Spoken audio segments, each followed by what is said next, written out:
Welcome to our channel. Today we how to transfer a VDS using snapshots with Hetzner Cloud, full guide step by step clearly.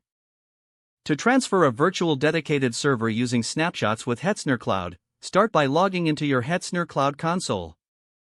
Navigate to the Projects section and select the project containing the VDS you want to transfer. In the project overview, find the VDS you want to clone. Click on the three-dot menu next to the VDS and select Create Snapshot. Provide a name for your snapshot for easy identification later. Once the snapshot process completes, navigate back to the Images section found in the left sidebar. Locate your newly created snapshot in the list of images.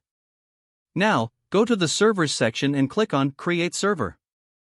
Select the desired location and choose the server type that matches your original. In the Image drop-down menu, select the snapshot you just created. Configure the remaining server settings, such as networking and additional volumes if necessary. Once satisfied with your configurations, click on Create Server to start the provisioning process. After the server is successfully created, check the console to ensure that everything is working as expected. Finish by verifying that all necessary data has been transferred over from the original VDS. You have now successfully transferred a VDS using snapshots with Hetzner Cloud. If the page does not load, refresh the browser or try again in a private or incognito window.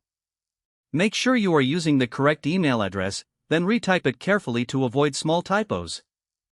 If your password is not accepted, use the reset option and create a new strong password you can remember. Check your spam folder for verification or security emails, then complete any requested confirmation steps. Enable two-factor authentication if available to improve account security and reduce unauthorized access risk. After signing in, review your profile details so your contact information and settings are accurate and current. If you see an error message, note it down and try again after restarting your device and internet connection. Log out when you finish, especially on shared devices, to keep your account and payment information secure. If the page does not load, refresh the browser or try again in a private or incognito window. Make sure you are using the correct email address, then retype it carefully to avoid small typos.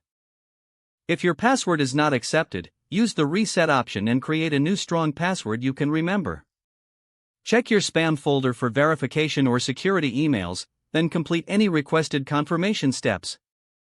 Enable two-factor authentication if available to improve account security and reduce unauthorized. After signing in, review your profile details so your contact information and settings are accurate and current. If you see an error message, note it down and try again after restarting your device and internet connection.